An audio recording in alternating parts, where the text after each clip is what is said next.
live, yeah?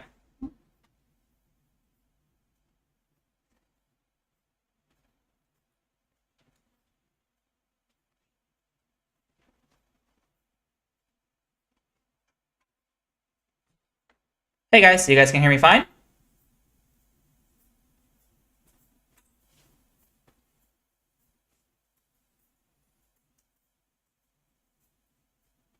Awesome. This is the first time I've ever streamed, so not very used to this.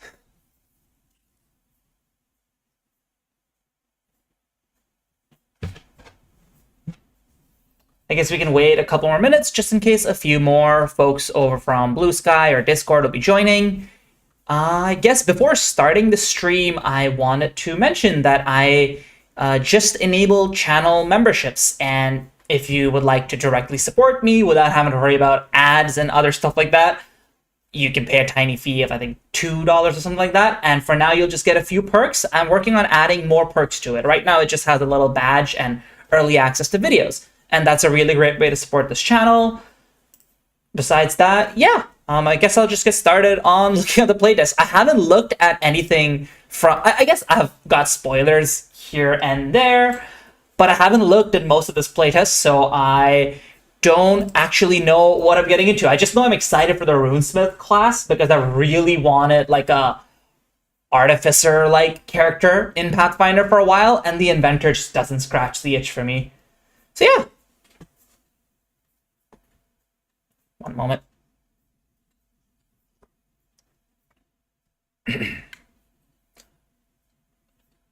Okay, this is the playtest document.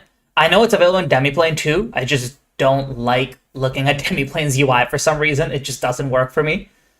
Okay, this is the Necromancer class. I guess in chat, you guys can tell me if you're more... You folks can tell me if you're more excited about Necromancer or Runesmith. I'm personally way more excited for the Runesmith. The Necromancer I'm so-so about. I'm happy it's there for the people who love it. It's just not the fantasy I'm into.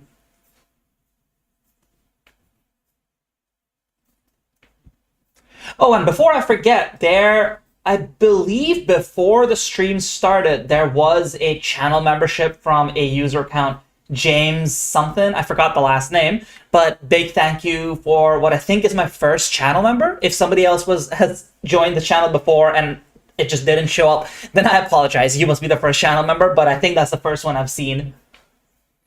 Okay, Necromancer. Key attribute, intelligence, which I'm not sure how I feel about that. I was expecting it to be charisma for some reason, or wisdom, but I guess intelligence kind of makes sense. You'd be like studied in weird lore and stuff like that.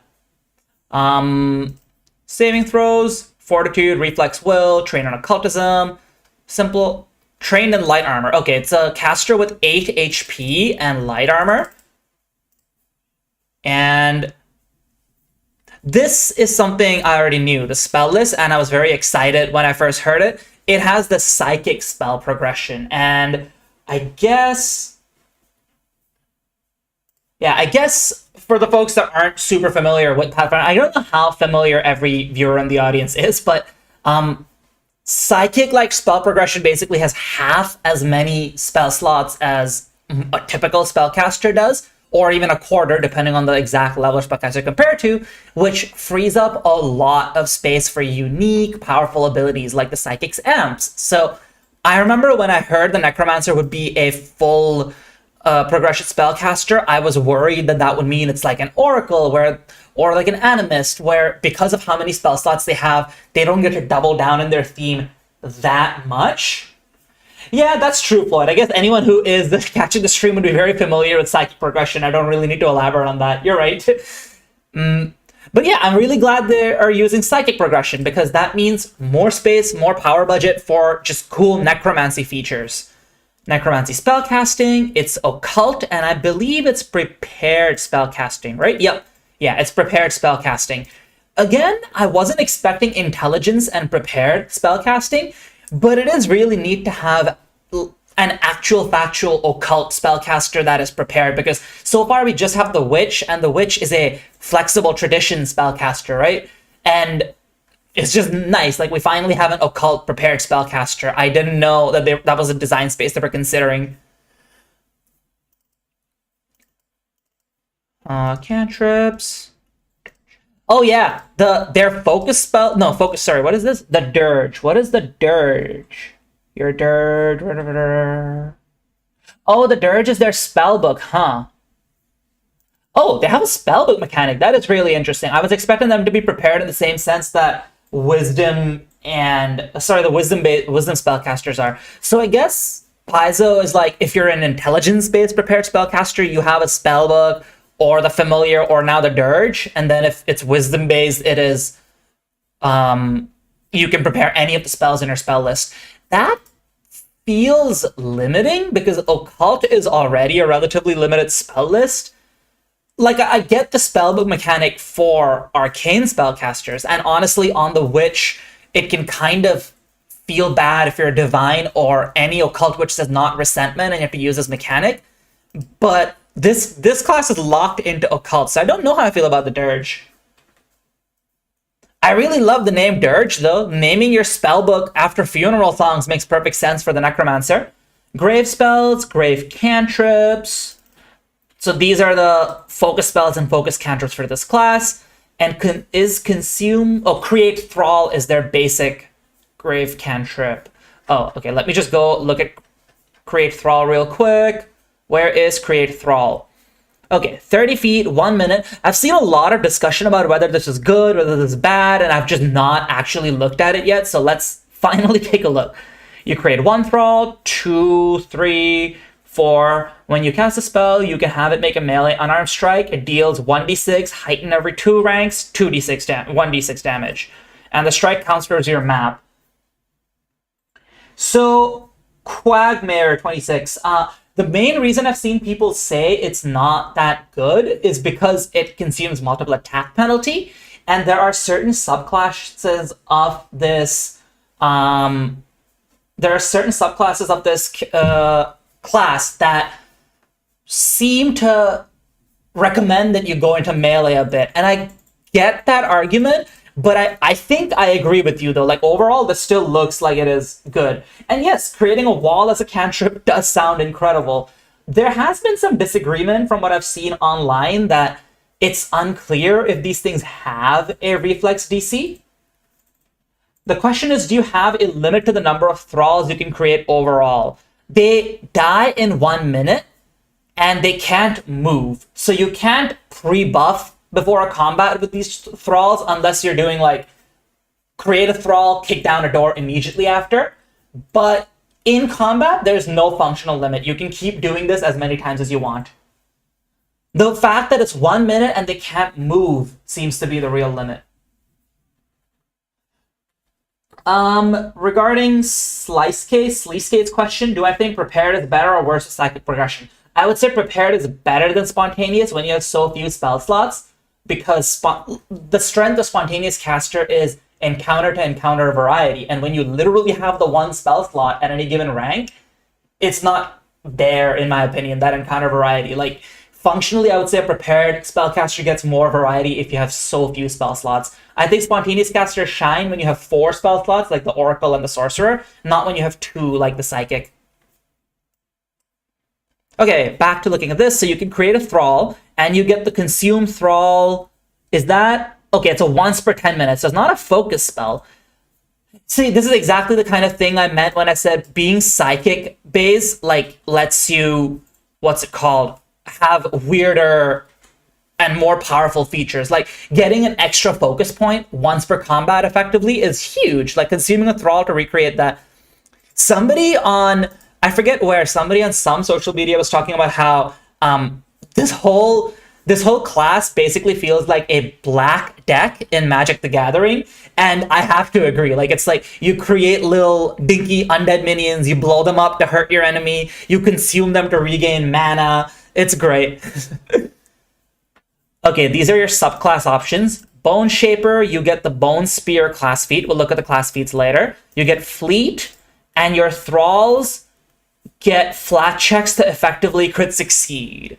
Flesh Magician gets toughness, and whenever they can leave difficult terrain. I love Flesh Magician's flavor for this. Like yeah, if I ever play a Necromancer, I want to play like Avant Karstein from the Warhammer Fantasy, where I just recruit an army of zombies that just slows down the whole game. Spirit Monger. Your thralls are incorporeal. Whenever they deal physical damage, it can be spirit or void. Okay, cool. And Die Hard. That makes sense for spirit. I remember when I was seeing the Necromancer, I was hoping there would be one or two subclasses that are not about summoning all so much. But I guess Necromancer means summoning Necromancer to the majority of players. And there are ways to represent the other fantasy as a wizard anyways.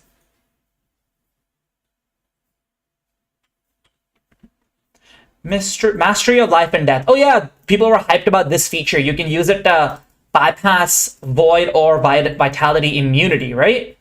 Yeah. Undead Lore. You become trained in Undead Lore. And it auto-scales. Oh, cool. Paizo seems to be using this auto-scaling lore stuff a lot more in newer classes, and it's really making me wish that Wizards had come out in Player 2, not Player 1, because it feels like they really need some kind of a lore to feel more wizardly. Skill feats, general feats, inevitable return. An enemy within 60 feet dies, raise it to the thrall. Oh, that's so good. And notably, it doesn't say it has to be a living enemy. I guess it doesn't have to be. I think just from a flavor perspective, this needs some kind of a restriction of like a living enemy or an enemy with flesh if you're a flesh, and an enemy with a skeleton if you're the skeleton kind. But I can get why they wouldn't want to add those. Grim Wards, oh, that's just your saving throws. What is their saving throw progression? Will becomes expert at 3, Reflex becomes expert at 5, Perception expert at 7, Fortitude master at 11. They have faster save progression than, I think, even as psychics. Like, I think they have faster progression than most spellcasters, right? Is this the same as druid progression? Can somebody tell me if that is the case? Because this looks like faster progression for saving throws than most spellcasters get. Undying Resistance. Oh, they get a legendary Fortitude save. Okay, yeah, it is definitely faster than most spellcasters get. Epitaph. Okay, that's their 10th level spell slot.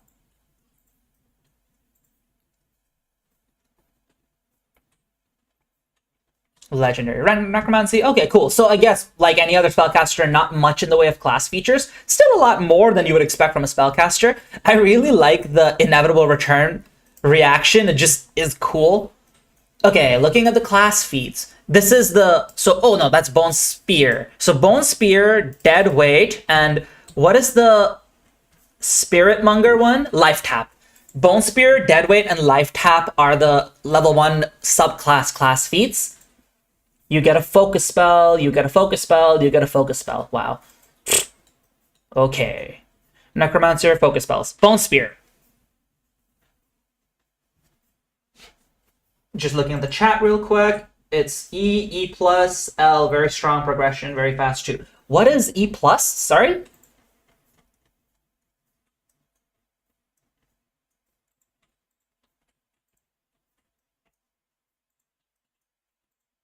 The subclass feats are just focus spells for the minions. Yeah, I just realized that. I was just about to start reading those.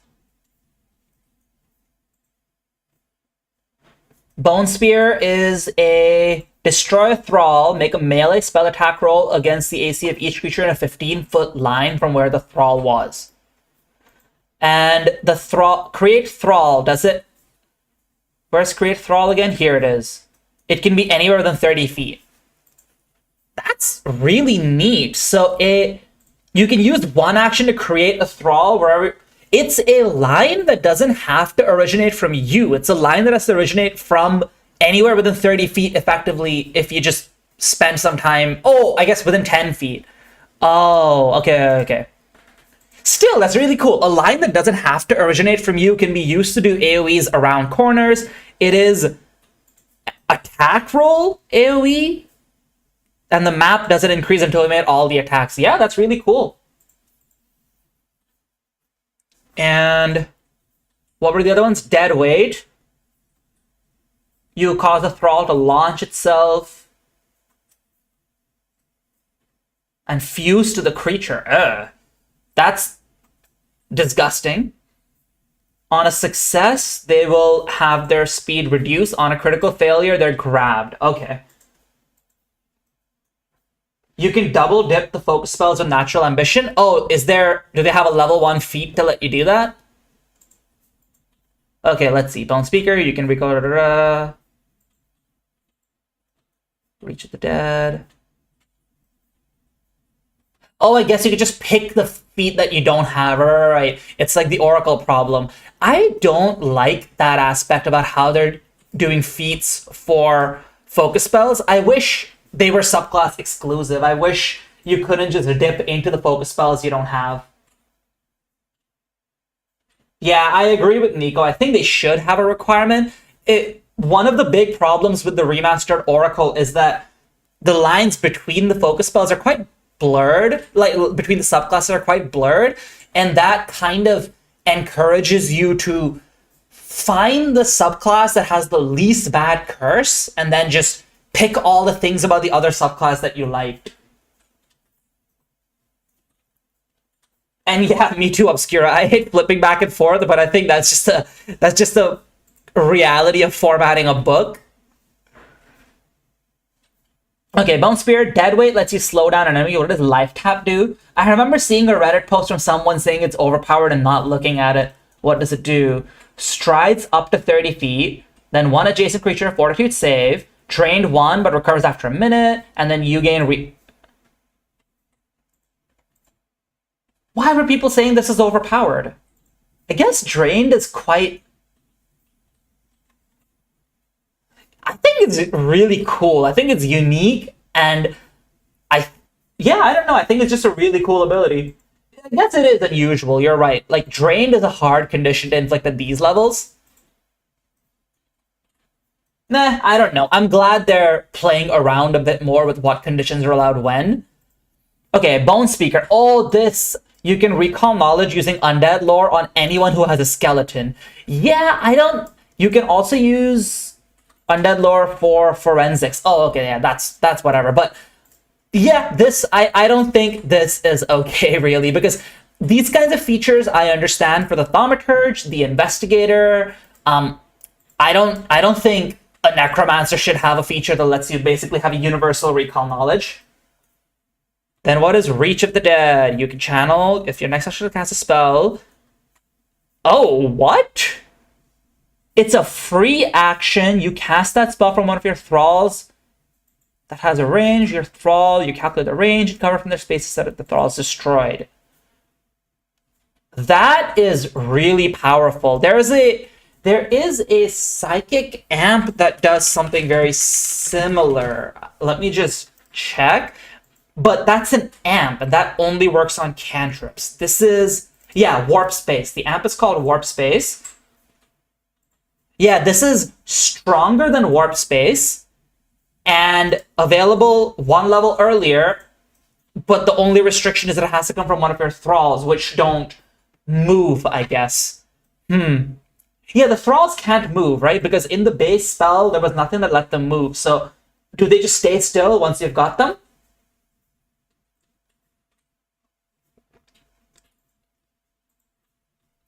It kills a thrall to use it. Yeah, of course, it kills a thrall to use it, but it's still like, I don't know, just, one of the big weaknesses of the occult spell list is that a lot of their best spells have that 30-foot range. I think even if you can only once or twice in a combat make that a 90-foot range that bends around corners, you will get a lot of mileage out of it.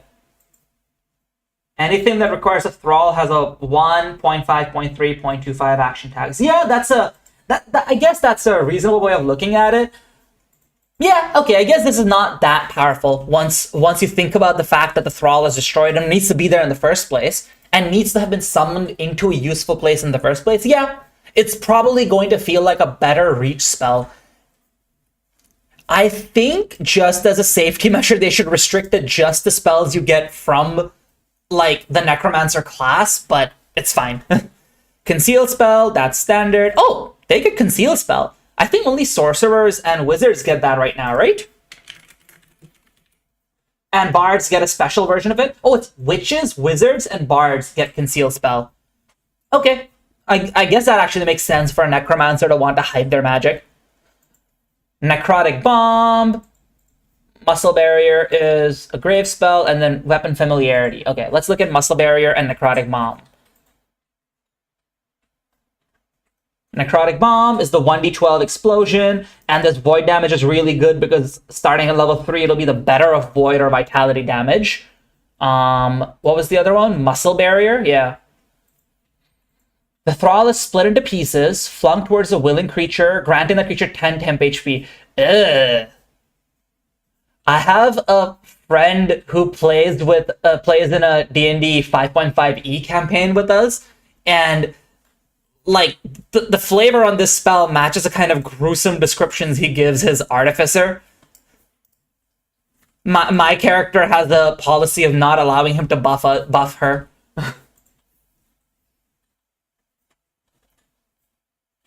Yeah, they really did not disappoint with the ickiness. Not for me, but I think anyone who wants to play a necromancer would love this. Reaper's Weapon Familiarity gives you all these iconic weapons. That makes sense. Body shield. So it's nimble dodge, but a thrall protects you. Cool. Bony barrage. I'll look at that later. Make a strike. What is draining strike? I've seen a lot of talk about this. On a success, you can. The strike. It's basically a smite that drains thralls within reach. You draw. Okay, make a strike. On a success, you can destroy up to 3 thralls.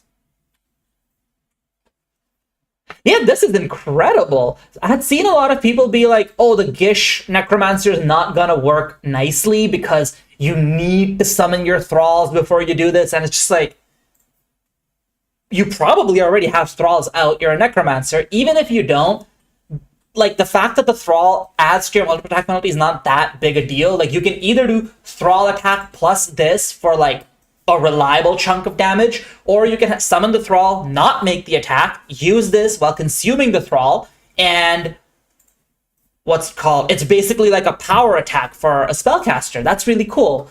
This is basically your character's version of Bespell Strikes or power attack, depending on how you want to look at it.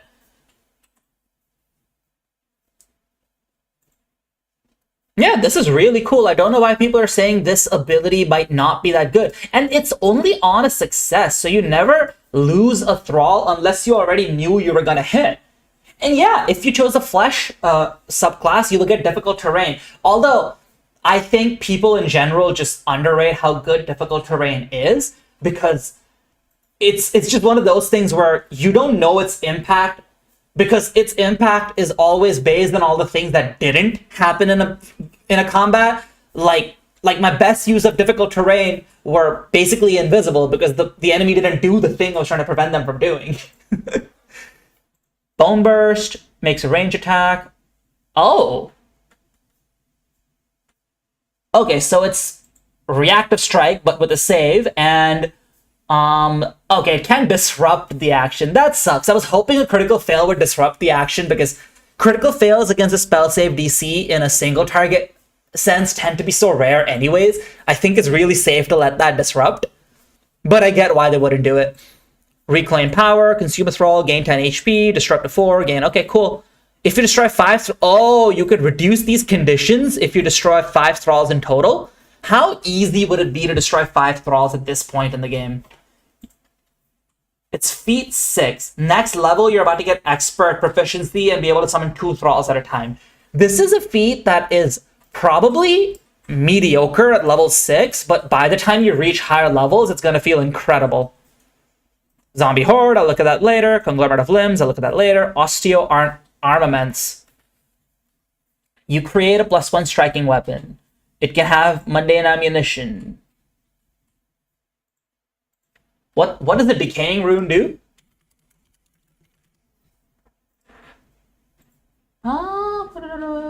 Add 1d4 void damage to the hit.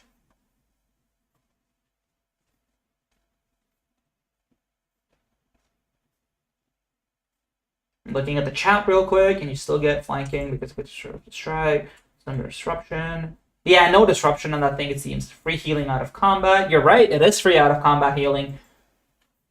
I love Training Strike for when the multi-class archetype comes out in 2 years. Boy, I relate. The worst part about these playtests is then having to wait 2 years to actually get the multi-class, get to play them in their finalized version without the weirdness like the Guardian. Yeah. I don't know what Osteo Armaments is doing. Why would one ever use this over just... Oh, I get it. I guess this feat, it exists for like the halfway gishy, what's it called? Spellcasters, like, you know, like a wizard who just happens to carry a bow. Like, I think that's the kind of necromancer who would like this, because you don't want to be spending your gold on any of these weapons to like keep it up. Especially if you're not playing in an ABP game, you don't want to be just carrying weapons. They're too expensive to upgrade. But if you feel like you need a third action that you strike with, you can just use this. That is cool. I think they should just add a free strike to when this weapon is created, but I don't know. So, Saul, I'm looking at this and I don't really get what they mean by lack of support in this case. It feels like the Gish build has support. You can get some iconic weapons. You can easily give yourself flanking. You have caster weapon progression, which I know people underrate it for Gishes, but a caster's weapon progression is basically you get to make one strike per turn very easily. You should probably consider not making that second strike, unlike Marshals, which I think that's fine. I think it'll make for a fine Gish. I think Draining Strike is a really nice either 1-2 punch where you can go create Thrall, Draining Strike, or it could just be like a power attack where you do create Thrall, make sure it doesn't attack, and you use your Draining Strike. I like the amount of Gish support we're seeing. It also seems like this caster actually has the defenses to survive the melee. Like a lot of the Gishy spellcaster builds I've seen, like the Bow Wizard or the Gun Wizard, they can't really survive in melee. They're ranged. So yeah, I don't know. I think this will make for a good Gish. Osteo Armaments, Desperate Surge, people you can attempt to grab. Oh yeah, this is basically you could grab with a spell attack. Useful. This seems either incredible or worthless, depending on your game. So, no, not worthless. Worthless is the wrong word. You gain imprecise life sense. That is inherently incredible. That means enemies can't hide from you. That means the GM can't spring ambushes on you. My wizard runs around with these kinds of senses all the time. It's nice to just get it via feat. Knowing the hit points and temporary hit points of all creatures within range of you, I don't know what to make of that. I don't know if that's good or not. Like, it could be good. You could use it to like pinpoint who can die in a magic missile. Force barrage. Sorry, don't come after me, Watsy. But I don't know if that's good or bad or just a fun thing to have. So I've seen some people say it'll be overpowered. I don't know. I think it'll just be like GM dependent. Quicken spell. Become as spirit. You ignore natural difficult terrain.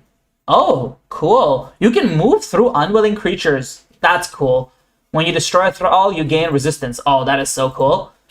Whenever you refocus... Oh, I hate these spells. I hate the whenever you refocus feats. In the campaigns where they'll matter, you'll feel so bad picking them up anyways. Like, it's like, imagine seeing all these other cool feats and then being in a campaign where this matters, so you have to pick this because your GM doesn't always give you 10-minute breaks. More than 10-minute breaks. No. You take on the toughness.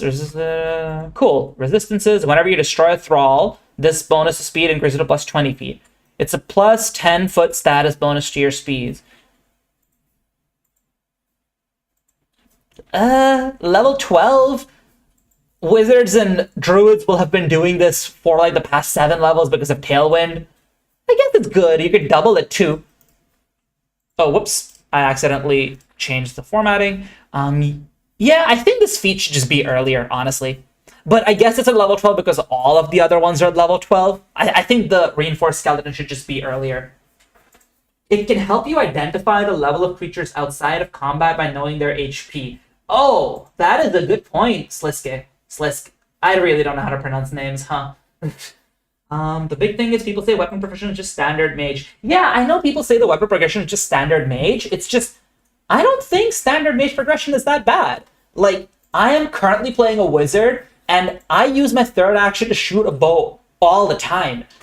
The way I look at it is, yes, you're 2 points behind a marshal's first strike, but you're still 3 points ahead of the second strike a marshal makes, and marshals make their second strikes all the time. So why are you not considering making your first? You know?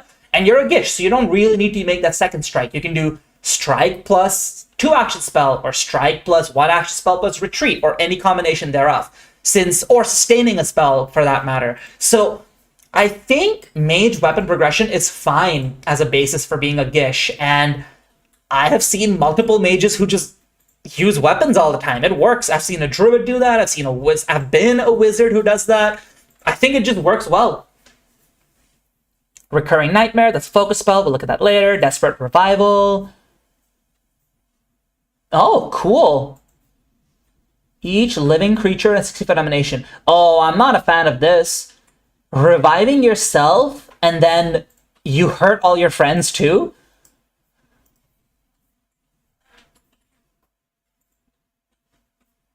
And yeah, I agree, Andrew. The biggest issue with being a melee Gish tends to be not dying. Your hit doesn't really matter that much. That's why my wizard is a bow Gish, not a sword Gish. And I think the Necromancer has the tools to survive in melee. I will have to see. Oh, what happened how did the PDF end up here? What did I do? Okay, I scrolled to the right. It should be fixed now. Okay. Effortless concentration, that's fine. Flesh Tsunami is a focus spell. Ectoplasmic aura. The air between them thickens with ectoplasm. What the hell is an ectoplasm? Additionally, any enemy that ends in the aura on a failure can't use reactions. Oh, an aura that turns off reactions at this level.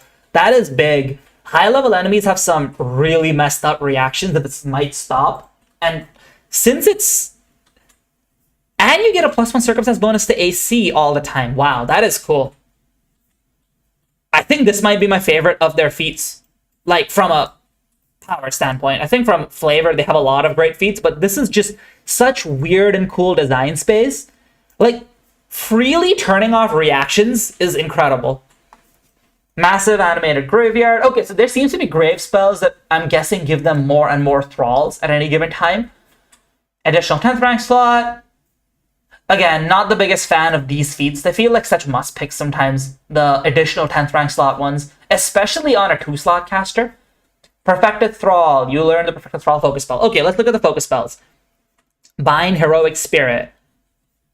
2-action Heroism. Oh, what? You have Heroism as a focus spell?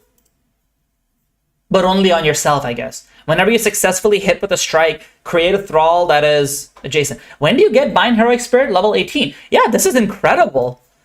Like, you get all that early support for being a Gish, and then late game, you just get Heroism as a focus spell? Wow. Bone Spear, we already looked at. Bony Barrage. Shatter the Skeleton of Thrall. You cast Bony Barrage, second Thrall. If you do, 2d10 piercing damage, basic reflex save, 30-foot cone, increased by 1d10. Huh, that's a pretty good... Area 30-foot cone, thrall within 30 feet, 30-foot cone from where the thrall was. They need to have clearer templating on this, because if this originates from you, it's just okay. If it originates from a thrall, it's incredible. And, like, yeah, I know it's intended to originate from a thrall. I think they just need to, like, clear up the formatting on this. Like, look at this one. This one is a 15-foot line that comes from the thrall, and it just says range 10 feet. This one says area 30-foot cone, not range 30 feet, but has the same kind of thing. But yeah, this is also ally friendly. It is?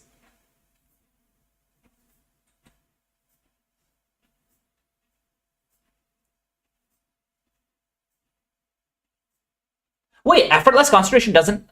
A quicken spell doesn't have once per day? That is probably a typo.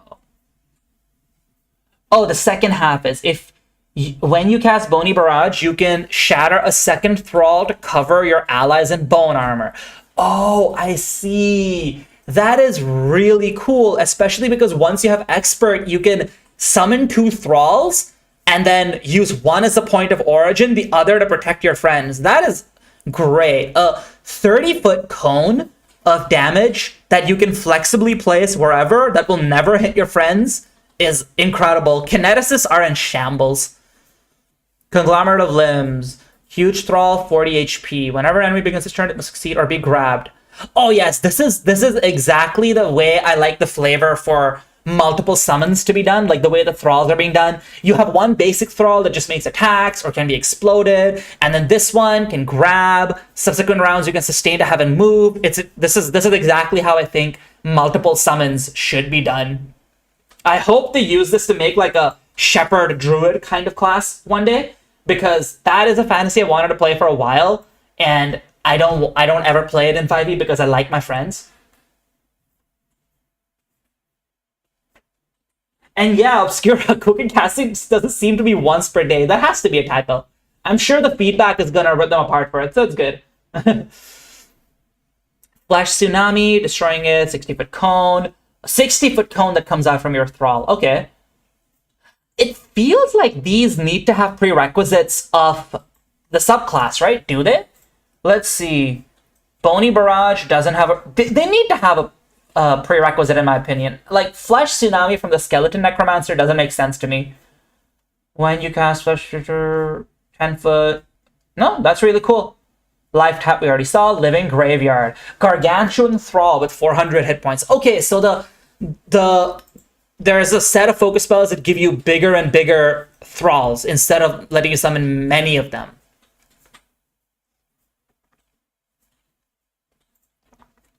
Oh, the Gargantuan Thrall is like a ball made of zombies. That's cool. Once per round. They either need to make these subclass specific or need to give like flavor suggestions for how this makes sense for I don't know, like the spirit subclass. Like what does a living graveyard look like for the spirit subclass? And yeah, the Flesh Tsunami is such an icky name. I agree. True. Oh, your subclass doesn't stop you from dabbling in other types of necromancy. Okay, I guess that makes sense. It's like, I guess it's like a wizard school where like it's not blocking you off from your other options. Necrotic Bomb, we already saw. Perfected Thrall. Yeah, Mighty Warrior. Oh wow, this is a lot more damage than a regular Thrall would do, right? Yeah. Once per round, you can sustain the spell to have it stride 30 feet and strike. Okay, so this actually just functions. These actually function like. This is wild. This is such a fun subclass. This is such a fun class.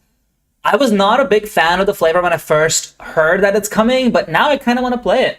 Unlike other Thralls, a Nightmare can share space, move through it. If the Thrall is summoned into fly up to 60 feet. Oh, or resummon if it's been destroyed. Did the others do that?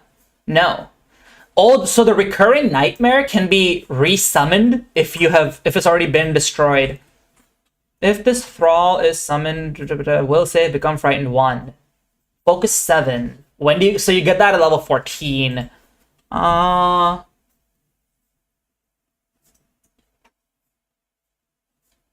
If the Thrall is summoned, the creature must succeed at a will save. Okay, so it's repeatable frightened. I guess that's good. Do all Thralls can provide flanking, right? So it's something that gives enemies frightened and can provide flanking with you or your allies.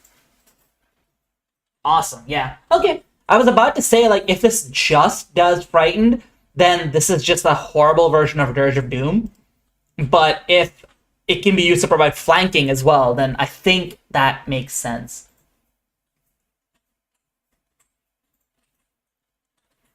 Skeletal Lancers. Oh, that is so cool. Oh, and also Recurring Nightmare. Just the name is reminding me of a really cool magic card called Chthonian Nightmare. That is all. These Thralls carry Skeletal Lances, reach of 10 feet. When an enemy makes a strike while in reach of a skeletal lancer's thrall, it takes 5 piercing damage, even if in the reach of once you get. Cool. I think 5 piercing damage is really low. Yeah, this enemy only takes 1 tick of it, even if multiple lancers would trigger it. 5 piercing damage seems really low for level 14. I think this one needs a bit of a... There's a magic card called Recurring Nightmare. I am a Zoomer Magic player. I started playing 6 years ago, so I guess not. I don't know how old that card is. But can it flank if it's in the enemy's space? I don't think so.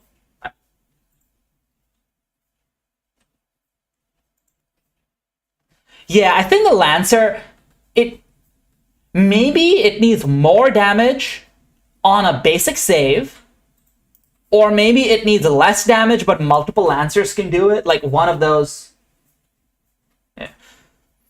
Yeah. Zombie Horde. Oh, and that's focus 3, so you get that pretty early. You lure a horde of your thrall whenever a creature begins its area in the horde. Cool. Yeah, awesome. So these kinds of focus spells is exactly what I want out of mass summoning in Pathfinder. Like I keep saying, I want like incarnate-like summons. So I think this class hits pretty much everything I wanted out of a mass summoner, and I hope they use it as a template for a shepherd druid or a clockwork animator one day in the future. Even class archetypes for that would be awesome. But yeah, before I move to Runesmith, is there anything I missed about the Necromancer that you guys wanted me to look at? Or any questions or anything? Oh, and then by Lancer, we're talking about this feat named Skeletal Lancers. Sorry, we're not talking about Lancer.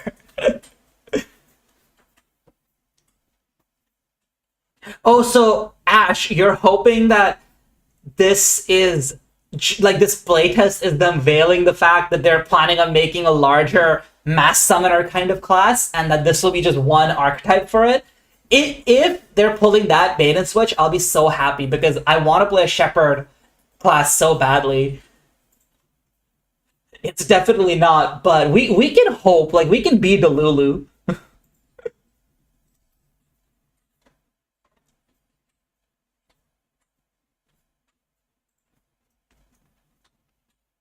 Alrighty, I'll move on to the Runesmith. Wow, the stream is going on longer than I thought it would. There was just so much to talk about for the Necromancer. I imagine the Runesmith will be faster. Okay, intelligence. Yes, another intelligence-based martial. Honestly, I'm so glad Paizo likes making intelligence-based classes now. People calling intelligence a dumb stat just bothers me so much. It is my favorite stat in the game. Trained in crafting, expert in fortitude and will, trained in perception.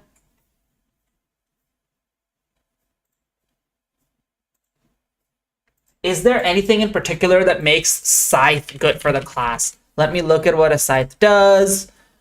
It's a deadly D10 trip. No,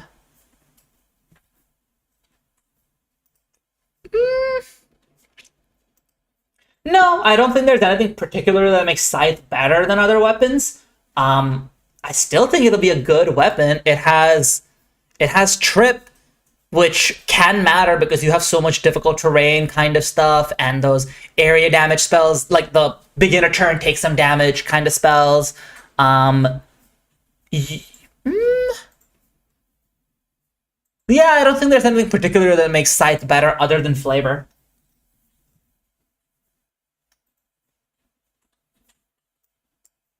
I don't know if it's just a 5e-ism, Ash, because I've seen a lot of people say, oh, intelligence doesn't do anything in Pathfinder because trained skills stop mattering after level 6, and I guess they're just playing at tables that have a very different way of running skills, because I have never played at a table where trained skills didn't matter. But, nah. Runesmith class DC? Okay, this is all standard. Runesmith advancement, key terms, runes reply via etching or tracing. Etch runes reply in exploration mode, last indefinitely.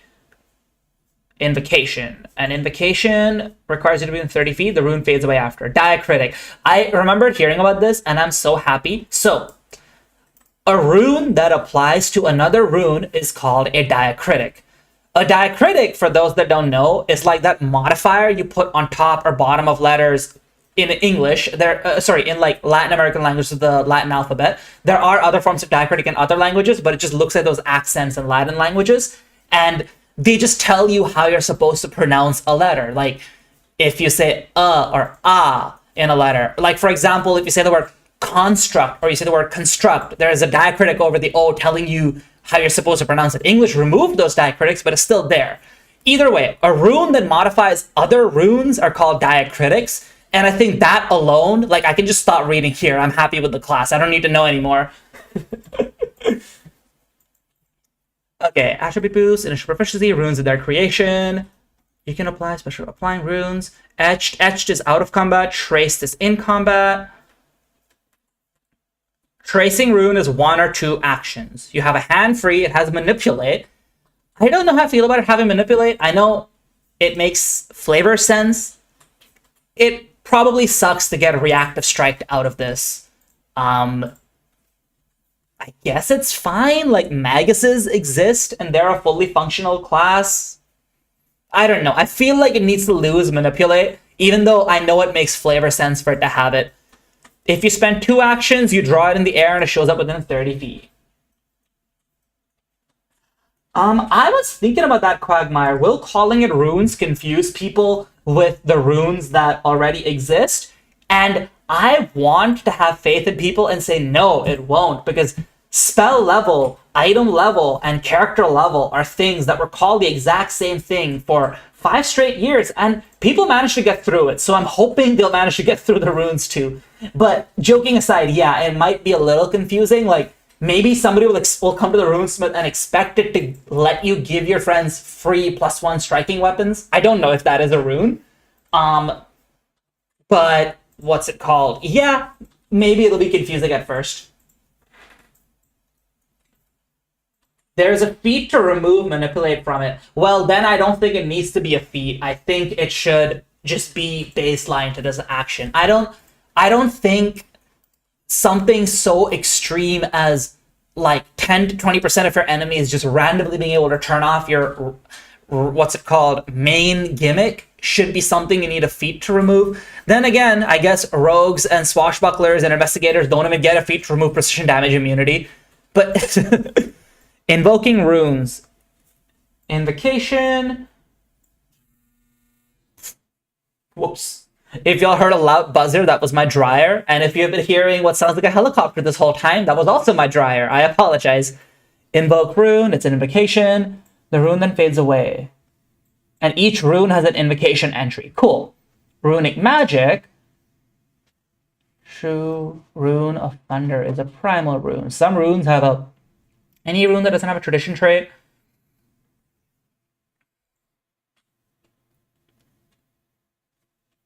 If you were trained in Arcana... Da, da, da, da.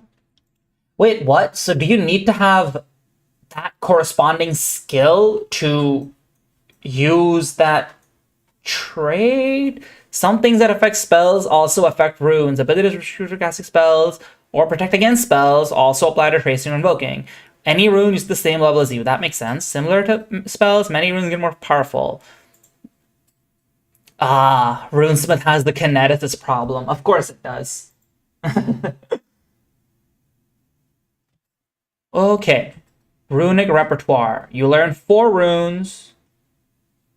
Maximum etch runes. This is probably a coincidence, but the maximum etch runes looks identical to the proficiency bonus table in every 5e class has. Like if you look at the proficiency bonus in the 5e class, it goes 2 from levels 1 to 4, 3 from levels 5 to 8, and so on and so forth. It's obviously just a coincidence. They're just quadrupling your power every 4 levels as part of Pathfinder's regular balancing, but it's just funny. Yeah, it's the exact same match, yeah. Clark, the kineticist problem is basically this game as a whole is built with the assumption that magic is expressed via spells and spellcasting most of the time. So when you make this weird bespoke way of doing magic, you end up having to make these exceptions about how you both are and aren't spells, or you are and aren't magic and this and that. And initially it may not seem like that big a deal, but the kineticist has really suffered from it in recent releases. Like, the commander had no way of meaningfully supporting a kineticist offensive output. Mythic rules just don't have a mythic feat that directly affects kineticist impulses, because the game is viewed as a dichotomy between using weapons or using spells. So anyone who uses magic, which is not spells, suffers for it. And I think Runesmith will unfortunately be a victim of that too, unless by then Paizo has come up with a unifying design philosophy to fix this. Supposedly there's an errata coming out for kineticists soon. What do I do about this problem at my tables? I rule it case by case. For example, I have a player who is playing a goblin kineticist, and I let him use burn it with his impulses because, like, it's just more fun that way, and maybe there's some balance concern there, but I think it's fine, at least at my table. So I would encourage GMs to do it case by case, but it does suck that this is a problem that exists because of just the baseline design of spellcasting. Runic crafter, you gain magical crafting, don't read the so you can craft fundamental runes.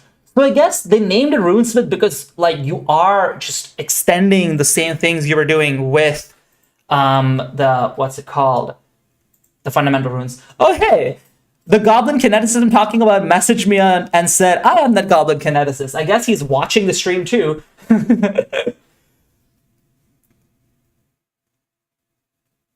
Hello, Grognard. His name is Grognard. His character name is Grognard. I'm not calling him a Grognard.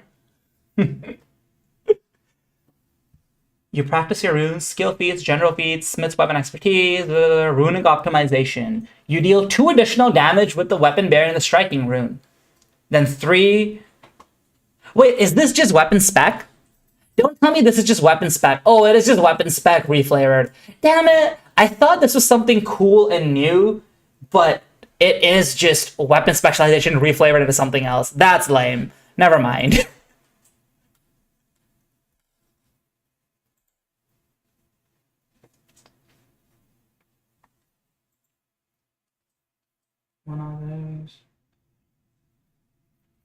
One odd thing with Runesmith is they lose their weapon spec damage if they swap weapons without doubling rings. If they swap weapons without doubling rings.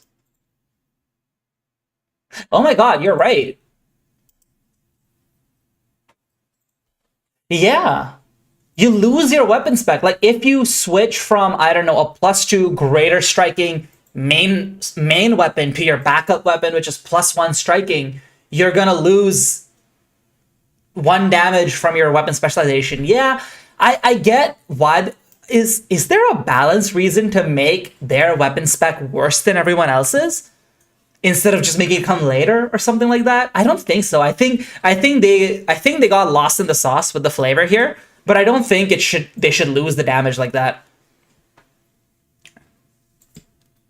Yeah, that definitely needs to be noted in the survey.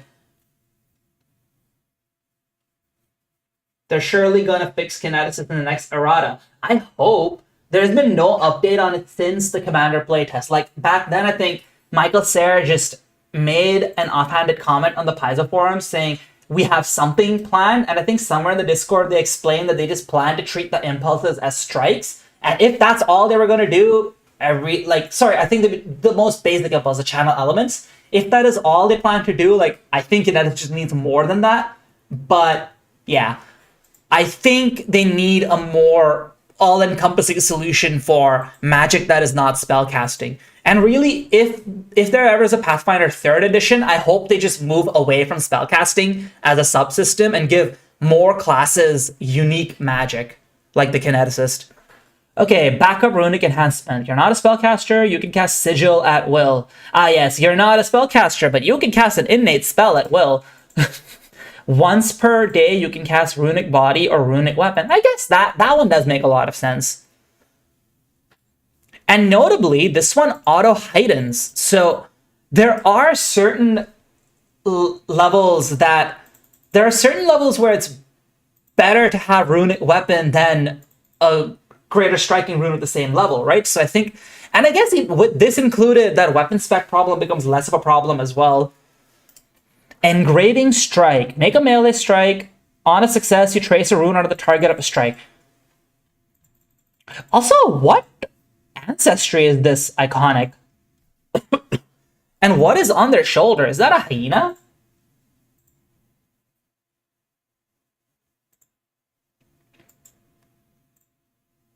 Remote detonation. If your next action is successful range strike, you also invoke all runes on the target as the... I guess before anything else, I want to look at the runes. Where are the runes themselves? Here, okay. Oh, they all have names. That is cool. They all have, like, in-universe names.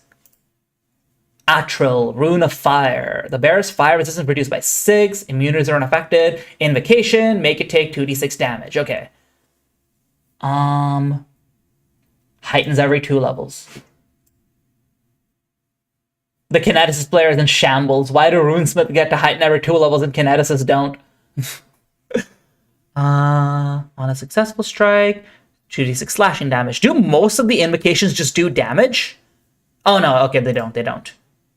On a successful strike, so this one is drawn on a creature or an object. This one is drawn on a piercing or slashing weapon or an unarmed strike. Additional 2 persistent bleed damage. Oh wow, there is a lot going on. And I imagine this is not even close to exhaustive. Like, I imagine the final release will have a lot more runes. Check out Dwarven Ramparts. Oh yeah, this one. Hultrick. 1 angular rune, shore up tunnels. Increase circumstance bonus to AC by 1. That is huge.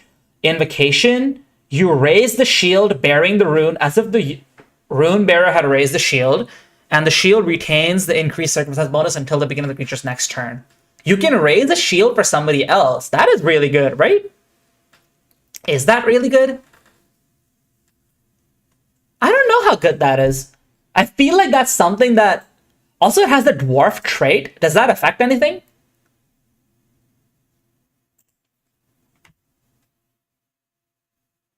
Trace, invoke.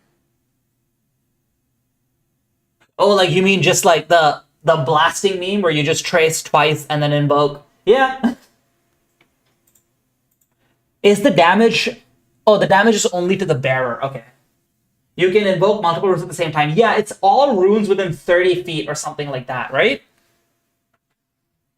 Marcel, Rune of Impact. 1 bludgeoning splash damage per weapon damage die. If the weapon is a melee weapon, the rune bearer is immune. Depending on how easy these runes are accessible via dedication, this might have the same, what's it called?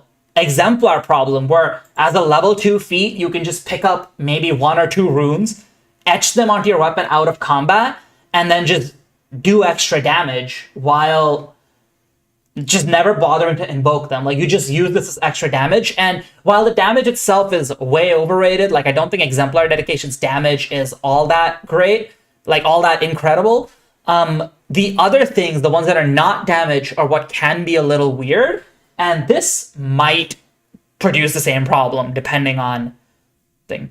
Runic phrases. When runes describe fundamental forces of the world. Cool. So Rune of Impact, the invocation, makes the next successful strike also potentially push the enemy.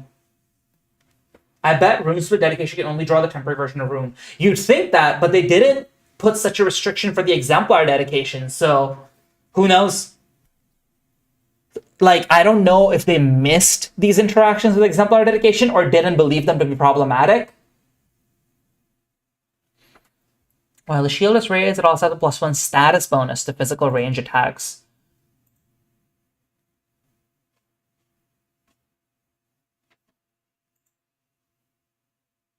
While the shield is raised, it also has the +1 status bonus to physical range attacks. Okay. Rune of Coward's Bane. That's a fun name. The rune creates an illusion. Illusion of a large impossible wall. Oh, that is really cool. Creatures affected by this invocation can... What was all that about arcane, occult, etc. runes? Can somebody like TLDR it for me? I read that and I didn't get what the interaction was supposed to be that I'm supposed to be looking out for.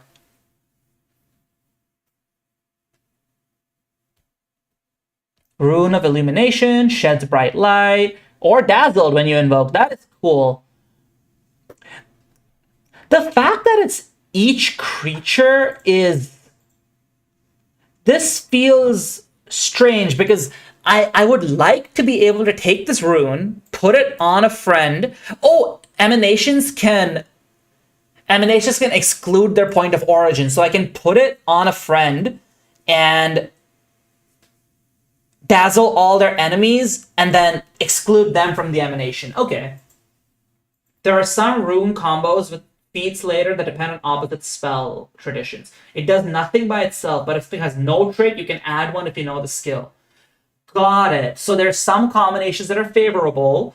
Things, if they don't have a trait, you can add the trait. Okay, cool. Cool. Rune of Thunder. 2d6 electricity damage. The rune bearer takes 2d6 electricity damage.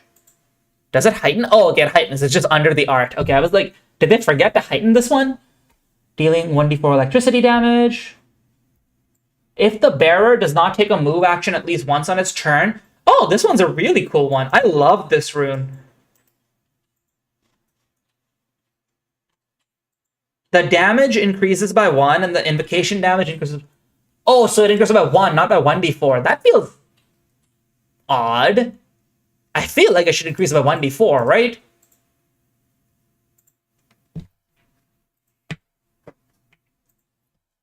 Diacritic of Preservation. That's our first diacritic rune. Okay. Oh yeah, they even... Their names are given as prefix as well. Wow. A linguist was on there consulting here, eh? Drawn on a rune, the spiraling diacritic, then back to the same location. After it is invoked, it traces itself back on the same target. Oh, that is really cool.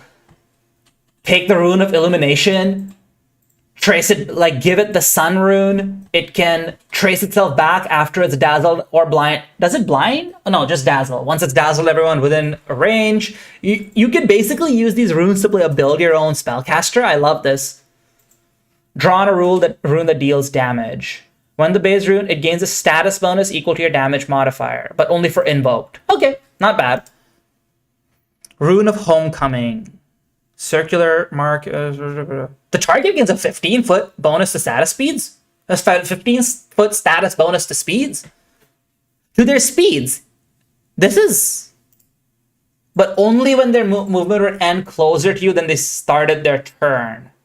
You call a rune bearer to your side. It teleports you. This seems like a really cool way for supporting a somewhat fragile frontliner.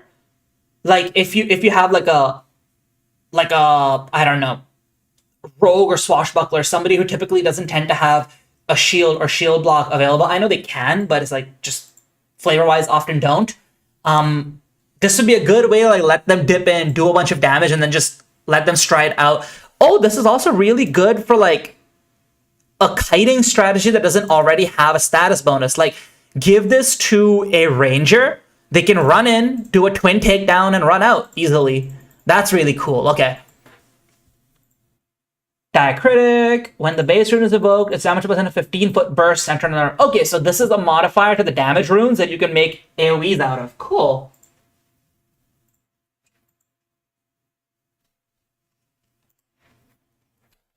Rune of Gravity. Athletics checks, Titan Wrestler, pull everyone. Cool. Item bonus increases plus 3. This one feels questionable because anyone who wants to do athletics will often have their item bonus and Titan Wrestler already. And yeah, it's very good for Gish casters. Like if your psychic wanted to run in on the turn where they have their Psyche unleashed, they can just do, I don't know, amp ignition in melee, and then you can bring them out. Ikelsu, Rune of Observation. The target gains See the Unseen, can't be flanked. Each of these creatures that was invisible becomes concealed instead. No saving throw? Cool.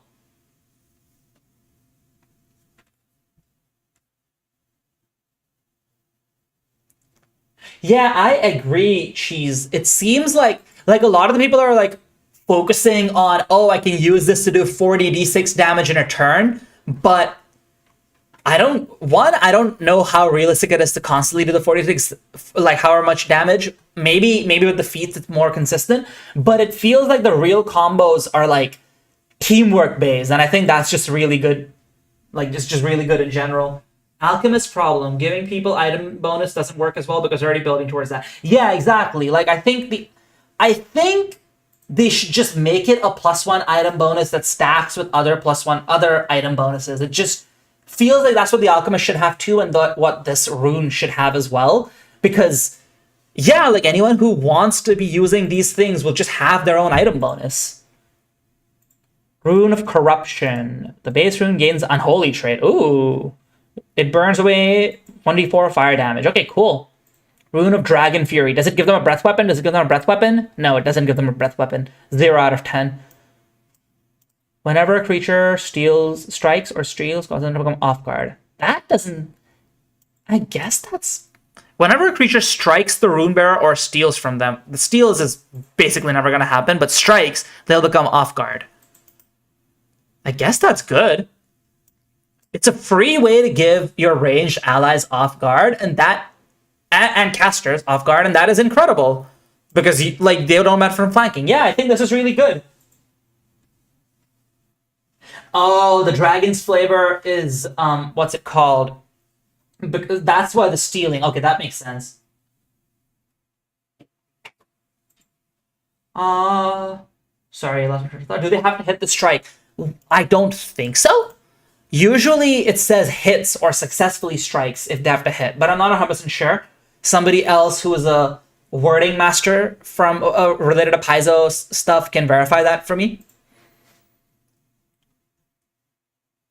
Rune of Insulation. Resistance 5 to one of the energy damage types. Anyone who touches them takes 2d6 damage. Wait, 2d6. And any creature that touches them or damages them takes 2d6 damage. Oh, and it has the damage of that type. Okay. Any creature that has...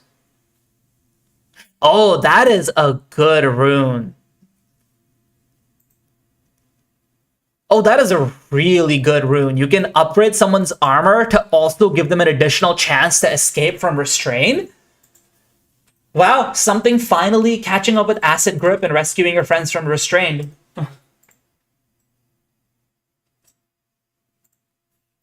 Yeah, I agree. The wording does need some cleanup, but as it stands, I think it's applying when a strike is attempted and not just when it's hit. Rune of Forlorn Sorrow. Wow, we're still just looking at runes. I haven't even started looking at the feats. Enemies all treated as difficult terrain. What? Enemies within 20 feet of the rune bearer treat all squares between them and the rune bearer as difficult terrain.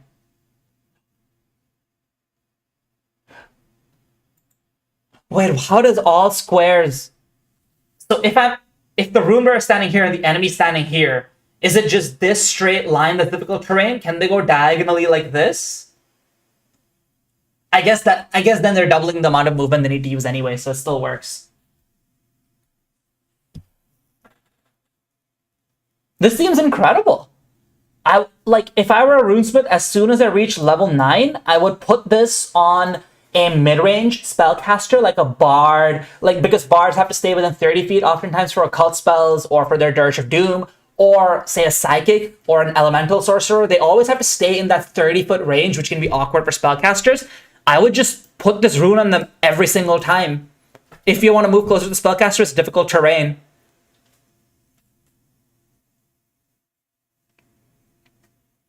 And as the invocation, you can do an AoE slow. Wow, yeah, that is really good. Would that... Trollistry is a 9th level rune. Would that surpass a slotted spell? Oh no, not even close. A 9th level... So a level 9 character will have 5th rank spells. Just compare this to something like Freezing Rain. I think there's also things that make AoE emanations a difficult terrain around you. This is helpful in that it's ally friendly, but it also only applies to one of your friends. So I don't think it really surpasses a slotted spell. I think if you want to do mass difficult terrain or mass slow, you should be using a spell slot. But this is a really cool rune in the context of runes. The Elf Gate Key. Once per turn, when they take a stride, they can instead teleport at a equal to their speed? Whoa. Okay, it's a level 17 rune. That makes sense. The level 17 features for both this class and the commander, like in the previous playtest, they've both been bangers. Once per turn, instead of striding, you can teleport. That is so useful. Like, you guys know that, like, there's a level 20, I think it's a level 21 boss. It's called, like, the Hecaton Carries Titan, whatever. It's, like, it's a memeably difficult creature to fight in combat because it's so hard to even approach it in melee. This rune alone lets you beat that thing's entire, like the whole tool set that that creature has. It's incredible. You teleport the rune bearer adjacent to any of your other runes on the same plane. Cool. Special. If you can cast Sigil, then you can use teleport to... that is so nifty. Seal of the Dead Vault. Roland, Seal of the Dead Vault. Oh, is this the same rune that keeps a Rovagug encased? The rune bearer takes a minus 20-foot penalty to its speed and a minus 40-foot penalty to all other speeds as the rune attempts to bind the creature. Wow. Oh, wow. It's a speed reduction that doesn't minimize at 5. Most speed reductions say you can't reduce them below 5, right? Invocation becomes difficult terrain permanently. And the rune bearer was slowed 1, slowed 2 for 1 round. Slow 2, restrained, blinded. If the bear is unable to escape within 3 rounds, it becomes petrified. Over the course of a year, the sphere forms a small hill. Okay, I see why this has incapacitation. I like the flavor, but it feels like it has incapacitation because of the flavor. I feel like there's a lot of spells where because the crit fail has a, what's it called? A high flavor effect. Yeah, you can resist the passive effect. That is true. Let me go back to tracing. How do you trace? Can you trace on an unwilling target? Or do you have to use the, what's it called? One of your feats to do that. Tracing. You can just trace without a save on an unwilling target? That doesn't seem right. Okay. I guess these runes are just a lot more powerful if you could just apply them to an enemy. It just needs to be an adjacent target, but no, right? It can also be 30 feet if you use a 2-action version. And a lot of these apply passives that can't be resisted, so I don't know. Engraving Strike. You make a branding, make a melee strike. On a success, you trace a rune onto the target of a strike. Make a melee strike. Oh, this only works in melee. Okay. I was like, well, does this work with bows? Remote detonation. Okay, that makes sense. You can use a range strike to do a detonation. Let's see, Rune Singer. You can use performance instead of crafting. Oh, that's some cool flavor. I feel like that shouldn't be a feat. That should be like a subclass option. Because, like, imagine spending a feat to just be able to use performance instead of crafting. Once per minute, you can trace a rune with Song alone, removing the need to have a free hand, rune the manipulate trait, allowing just a 2-action version as a single action. You don't need to be able to move. Oh, this is a must-have feat. You don't need to be able to move. This is absolutely a must-have feat, isn't it?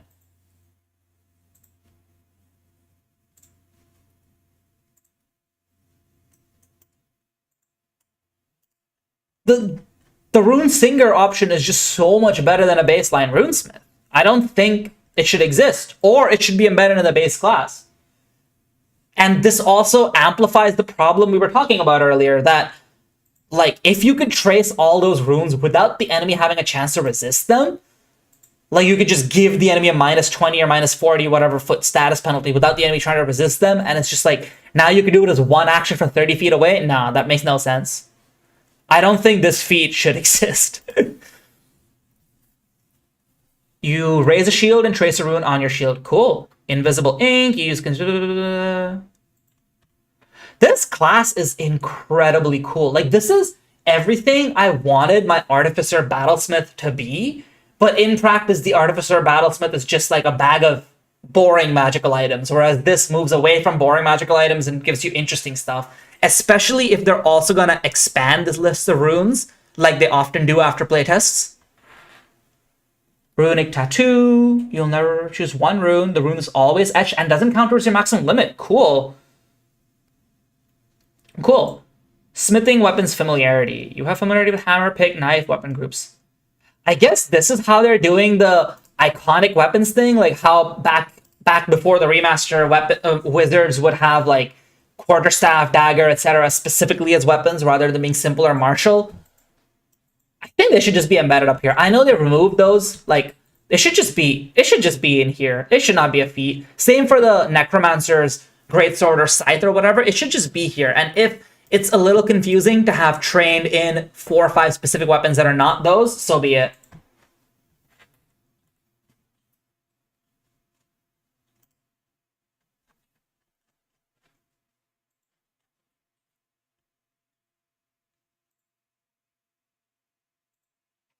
Artist attendance. If you and your movement in the background of a rune, you can just... Cool, I love this. Again, I think there needs to be a bit of a way for creatures to resist having a rune traced. It feels powerful.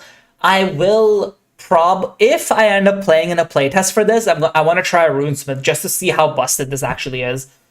Ghostly Resonance. You can choose to grant any creature Ghost Touch rune. Cool. Terrifying Invocation. You attempt to demoralize a single target within range and then invoke 1 rune upon them. That is really cool. I feel like if Runesinger is going to exist, it needs Charisma as a key ability score. Like, it feels odd. Wait, is that an option? No, it was just int, right? Yeah, no, their cast is just int. Their cast needs to have an option for Charisma if you're going to do this. Because there's so many feats here that seem to support Charisma, but then... Yeah, I think they should have an option for cast. And it makes sense, right? Like, if your flavor allows for the art of music to do runes, then it makes sense to allow Charisma. Yeah, exactly, like the Psychic. You'd like a Wiz for Religious Runesmiths too? I think a Wiz Marshal is so inherently powerful that I don't know if they'll have much room left for a lot of their other things. This class is so mad they have no room for Charisma. I think you're right, yeah. Because you want to be able to hit, you need intelligence, and like you need some con. You're standing within 30 feet of combat. So yeah, no, absolutely agree. Transpose Etching. You can move runes. Cool. Runic Reprisal. Fortifying Knock. When you raise a shield, you can trace a damaging rune even if it normally couldn't be applied to a shield. The trace rune doesn't have its normal effect, instead fading into your shield. If you shield block, you can invoke the rune as part of the reaction, detonating outwards. That is the sickest feat. That is so much... The Artificer in 5e has... My favorite infusion in that game is very similar to this. I think it's called Repulsion Shield. And it's like when you get hit, you can throw an enemy back. This is objectively not doing anything different, but because it is incorporated in this whole like carving runes gameplay loop and like breaking a rule that you established with the runes earlier, I just feel like it's so much sicker from a flavor perspective. I love this. This is my favorite feat so far. Tracing Trance. You become quickened. You can use the extra action only to trace runes. Included to supply 1 action if using a 2-action trace rune. Oh, that is really good. Man, why does my favorite feat have to be at the same level as this one? It has no usage limit? That doesn't feel right. Usually permanently quickened feats are level 20. I can see this at level 12 at the earliest because tracing a rune is such a bespoke action that it's safer than the other feats. I don't think it should exist at level 6. They really pushed this class of design. I hope it doesn't release in this form. Tracing Trance lets you put 6 runes on someone and then invoke the round... Wait, how's 6 runes?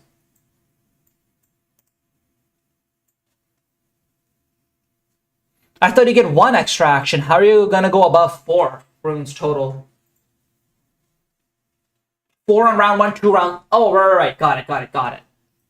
Yeah, that makes sense. Vital Composite Invocation. The what now? You invoke 2 runes. One must be divine, one must be primal. Ah, I see. In addition to the rune's normal effects, the creature also regains... Oh, I really like that. I'm going to be hunting for combos for this so much. Words fly free. You fling your hand out, the rune from your runic tattoo. You trace the rune onto all creatures within a 15-foot cone that match the rune's usage requirement. The rune then returns to you and then fades. Cool. So you... Notably, there doesn't seem to be anything stopping you from doing this out of combat. So you can get Runic Tattoo, bunch all your friends up, and then just throw this onto them. And, like, it's faded on you, but now, like, you just won for 3 to your rune, right? Am I misunderstanding this? Like, your rune got faded, but you gave this rune to 3 people. It's a traced rune? Oh, traced runes have a limit, don't they? Yeah. Got it. What's the limit on traced runes? Where does it say? If you apply 1 rune, remains until the end of your next turn. Okay, so once you've done this, it's gonna disappear. Okay, got it. I forgot tracing and etching are 2 different things. This is not that broken. Or this is not broken at all, it's just good. Drawn in red, your last action, successful strike. For the next minute, you trace a rune. You can, using drawn in red against... I lost my own reading thought. Let me try that again. For the next minute, when you trace a rune and that creature target is a creature, you can do so in 60 feet. Cool. You can increase your range for tracing. Elemental revision. You touch an... Oh my god, you can change the energy damage on your friend's runes? That is really good. At 15th level, you can also revise greater to another greater. That is incredible. The only actual downside of the property runes that deal damage is that you might sometimes run into resistances or immunities. This will just prevent that from ever happening. Wow. You gain... This just felt so out of place. I thought this was a necromancer feat. I get it. Like, it's like rune reading relates to this, but yeah. Good for flying enemies, reply. But the tattoo will let you spread or damage rune and much more that you can invoke all of them. Ooh, that's a good point. That makes sense. So get a tattoo on yourself, and you can... So invoking is an emanation, right?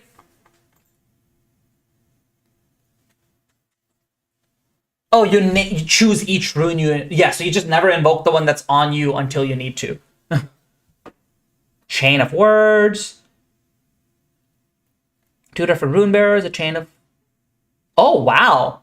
You can... I like the whole thing of... Like, both these classes are really able to play with placing AoEs in different points of origin. I really love that.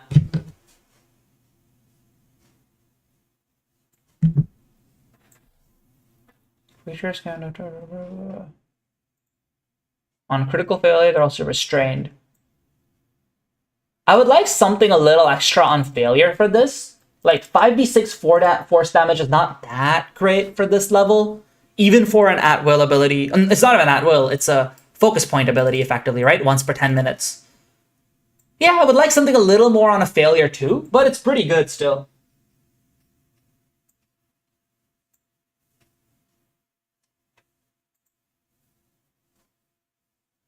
Yeah, I agree. Reading runes, read the bones, whatever it's called, feels quite out of place.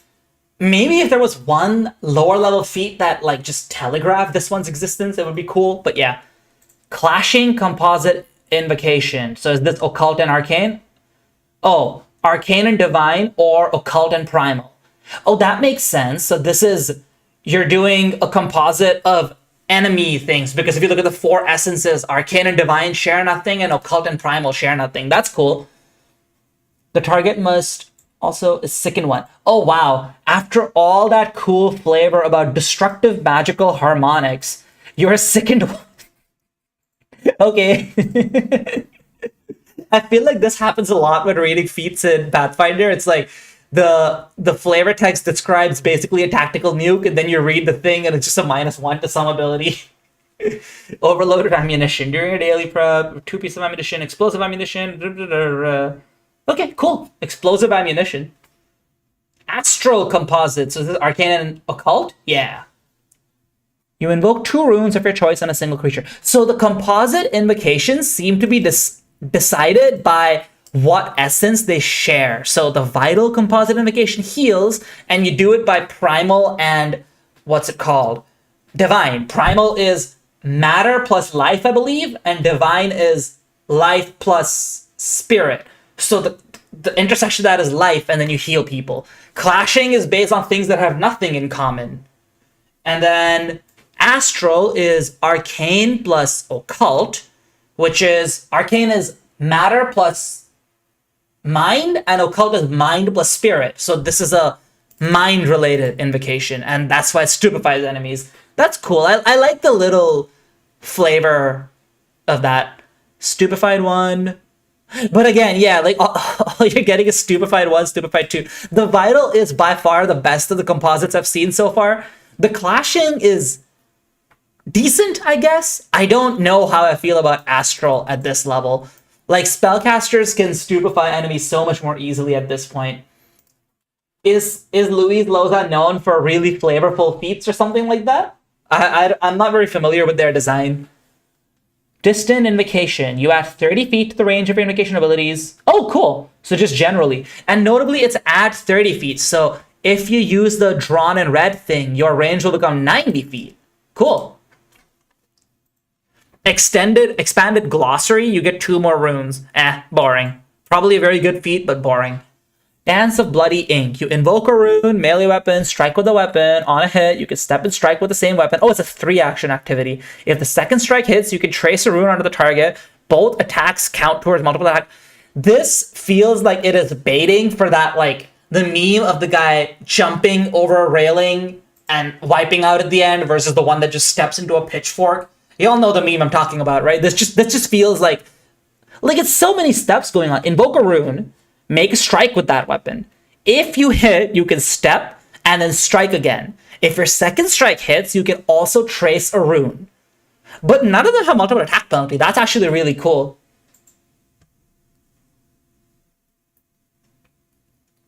Astral composite invocation is completely outclassed by the level 12 feats. I agree. Like, I cannot imagine ever picking the astral composite invocation over this. And like I love the stupefied condition. I spam Befuddle and Stupefy all the time on my wizard. I still would never pick that over this. Define the canvas. 20-foot burst centered on your square. I hate when they do burst centered on your squares. Just do emanations. Please. While you're within the canvas, you can trace a rune directly into the ground, which causes the rune to expand across the entire space, tracing it into however many creatures on the canvas you choose. The canvas lasts for 1 minute. You produce 4 rune inscribed. While you're within the canvas, you can trace a rune directly on the ground. I see. So you're dropping a canvas onto the ground, and anytime you're in that, you can trace everyone into that space simultaneously. That is a really cool form of action compression. I don't know of 20-foot burst. 20-foot burst, never mind. 20-foot burst or 20-foot radius, right? That's a 40-foot diameter. A melee runesmith would love this. Like, just being able to use one action to trace everyone within reach and then another action later to invoke all of them is probably incredible. Henge Gate. You hold a rune in your heart and blah, blah, blah. Stones appear in a 5-foot space. When you raise Henge Gate, choose one rune that can be drawn. If you're an ally, if you make a successful range strike using ammunition that passes through the Henge Gate, the ammunition gains that rune in flight and automatically traces it on that target. The henge gate lasts for 1 minute. Love the flavor. This is awful. There's no world in which I would pick Hengegate over Define the Canvas. Even if I am a ranged runesmith, I would still pick Define the Canvas over Hengegate. And just, if I wanted to trace stuff at range, I would go back to my first level. I guess, no, sorry, there's a range one, right? Oh, I guess you can't trace at range. I would just use the 2-action version if I had to trace at range. And yeah, I agree. It's mechanically real clunky that you have to line yourself up with this. I don't know. This is feats that require specific positioning are really hard to evaluate just from seeing. There is a chance this is really good. It doesn't look like that to me. By your name. In a moment of inspiration, to send the target perfectly. Attempt a crafting check, standard DC. Yeah, see, there needs to, attempt a crafting check. So, does your Rune Singer allow you to replace its performance? I don't know. Is this related to runes?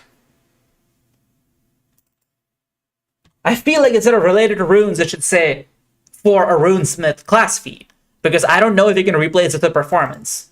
But anyways, attempt at crafting, regardless of outcome, you cannot use it for 24 hours. Wow, it's a once per day ability. What does it do? Critical success. You understand the target's true name. Oh, they're bringing back true names.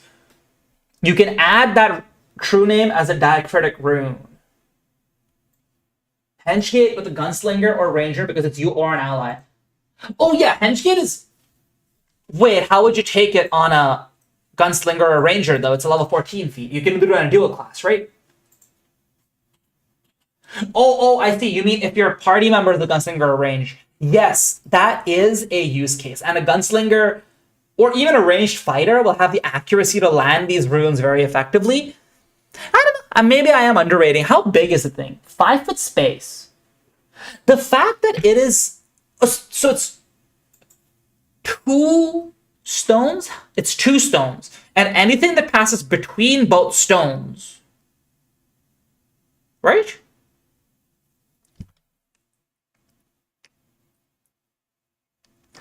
These stones need a height. If this was more useful against flying enemies, I would rate this feat more highly. You feel like Rune Singer should just be a class archetype? I agree. It feels like it can't just be a feat. I think making it just one feat is very much unlike Paizo. Usually I feel like this should be a subclass or a class archetype, but yeah. Maybe it's just maybe the feat is just their way of judging if people like this idea, and if they like this idea, they'll make it into a subclass, hopefully. Hopefully. Fingers crossed. Go back to this. The true name becomes a diacritic rune. Magnifies the effect of when a -2 circumstance penalty to invocations. It's equal to half your level status bonus to damage. -1 penalty and doesn't magnify damage.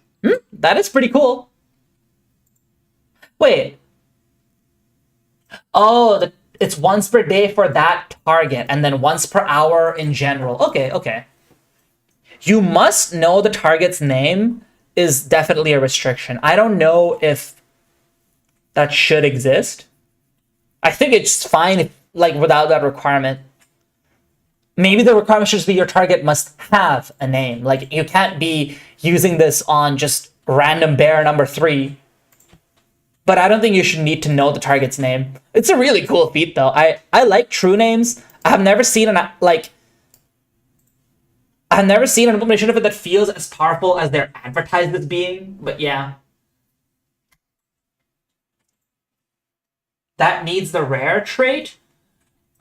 Yeah, I guess so. Maybe people just don't want to worry about true names in their games. I guess it should have the rare trait. Return unto runes. You attempt to deconstruct an... Ooh! You gain +4 to AC. If the attack misses, it returns into a rune, which floats around your free hand. You could trace this rune on a creature's normal. When the rune is invoked, it has the effects of... That is such a cool... Oh my god. New favorite feat. What was the previous one? The runic reprisal? Goodbye. This is so cool. Annihilating composite invocation. Are we ready? Are we ready? Is this going to be disappointing like the previous 2 composite invocations? Each tradition, 4 essences. You know, I feel like the first of the composite ones should have mentioned the essences, but you can pull all corners of magic. Okay, so the Runesmith is unique in that it's the only spellcaster that can, like, pull all the essences. You invoke 4 runes of your choice on a single creature. The target must also succeed. 10d4 force damage, magical harmonics. 10d4 force damage. You invoke 4 runes of your choice, in addition to the rune's normal effects, 10d4 force damage. Which must be from each tradition of magic. So you need 1 occult, 1 primal. Wow, this is going to create a weird sub-game.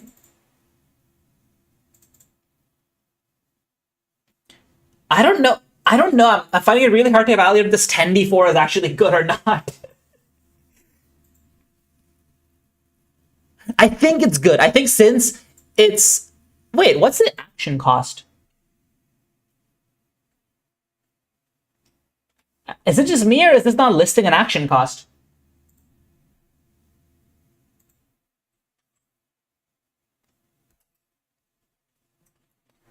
You think it's supposed to be a free action when you invoke 1 rune?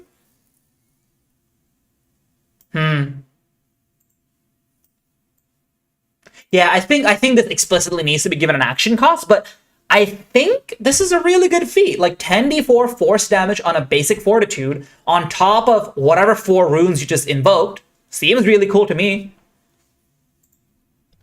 Living Lexicon. Wait, how easy is it to get 4 runes onto the same creature? How... You would need something like Tracing Trance to set this up in the first place, right? It's really hard to do that otherwise. Yeah, you're right. The other composites are all 2, what's called, actions. So this probably is 2.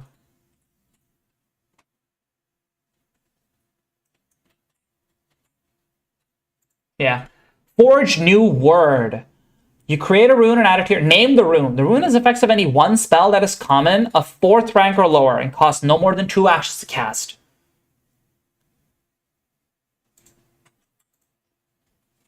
Wait, what?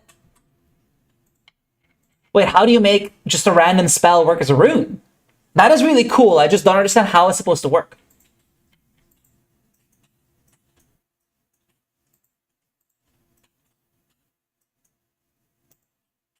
So when you trace something onto a creature, you just cast that spell on them. That is really cool. What would I want to do with this? I know the boring answer is slow. What else can you trace with this that would be cool? Containment is a really good flavor win. Like, oh my god, being able to spam containment on a creature to just keep them out of combat would be incredible. Heightened invisibility, yeah, that's a really good one. Oh my god, yeah, at will, heightened invisibility for 1 action. Fear 3 doesn't seem to make sense, right? Oh, of course, yes, you can use this to do heroism. I completely forgot that that's like heroism is, but it's 3rd rank heroism and you're at level 20. Most well-balanced parties will have a way of generating status bonuses that outpace what's it called? Heroism at this point. You can make yourself have greater invisibility at will. That seems really good. Mirror image is really cool. There's so much potential for this. I feel like I would just do containment just because I love that spell. Wait, can you translocate? Is it possible to translocate with this?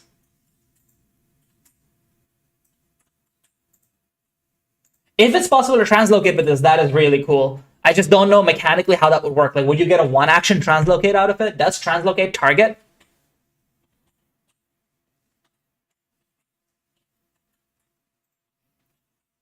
Yeah, using this for spammable translocate would be incredible.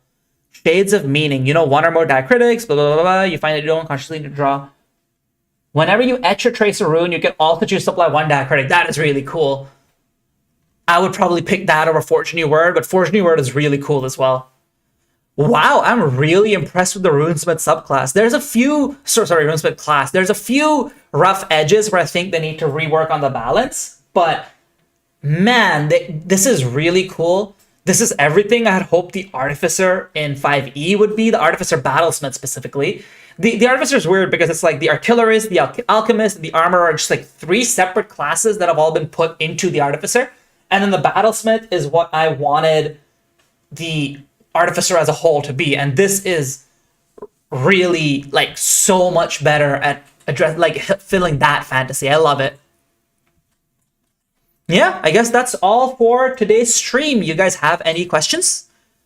Anything you wanted to talk about regarding the Runesmith, the Necromancer, or just anything about the stream in general?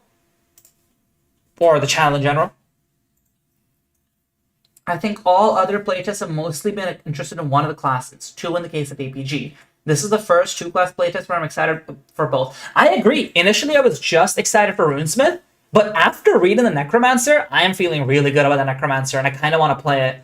I have a feeling I'll play the Runesmith in a playtest game if I ever get one, and then maybe what's it called? Play Necromancer in a running game.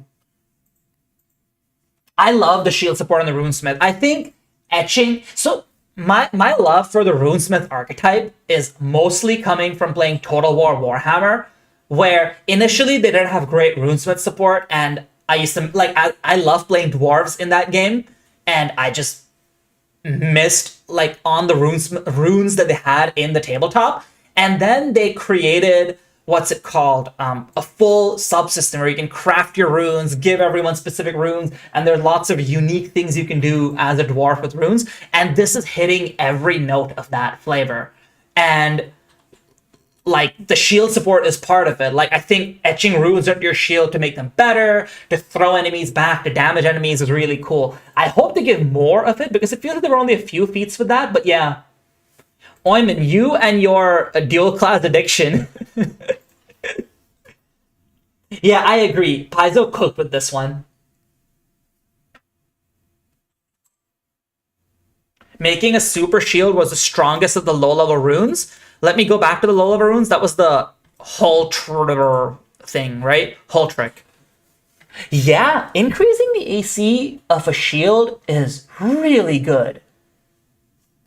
That is unique, right? Is there anything else that does that aside from just carrying a fortress shield? And this works on a fortress shield as well. It doesn't say like a maximum of 4 or anything. There's also Coward's Bane. I'm not a fan of Coward's Bane because I guess it's campaign dependent, but like I've played in enough campaigns where like I can go an entire level without taking a physical range attack. You could push a fortress shield up to 4, yeah.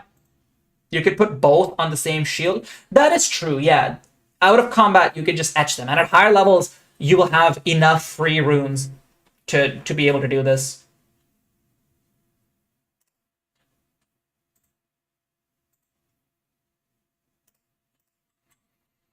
Runesmith and Everstand stands champion shields up. Yeah.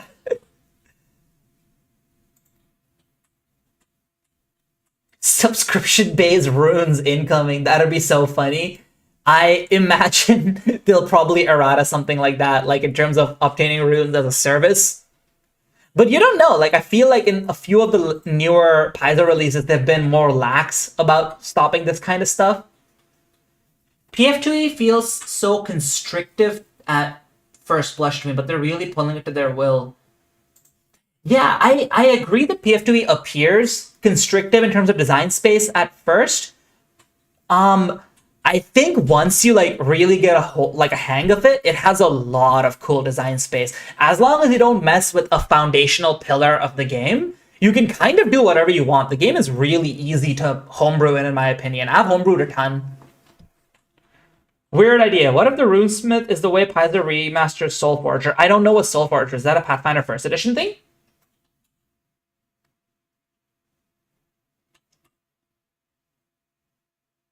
If there are any NPC runesmiths.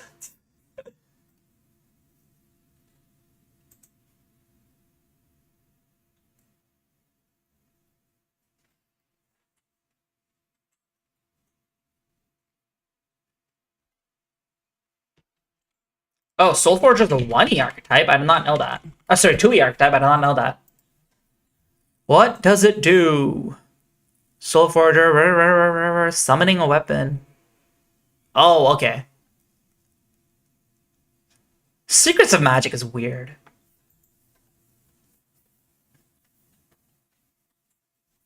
Yeah, they're pretty different thematically. I agree, Calvin.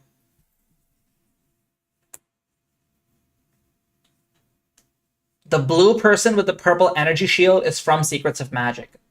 Oh, interesting. The one who I said I don't know what ancestry they were supposed to be? No, but seriously, what are they supposed to be?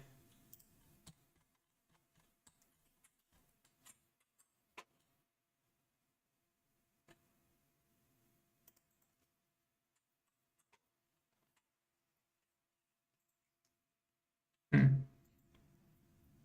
All right, I think it's probably time to wrap up the stream. Thank you so much for showing up. I was not expecting 50 viewers. I was honestly expecting it to be like 3 of you guys and 2 of you would be my players for my game. So I'm really glad we got to 50 viewers at our peak. It was great having you guys around.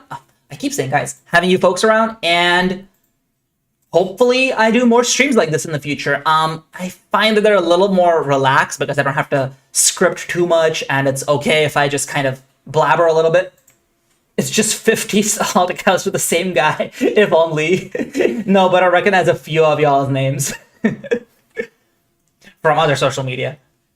Anyways, thanks so much for coming out, guys. Folks, thanks so much for coming out, folks. And see you next stream, hopefully.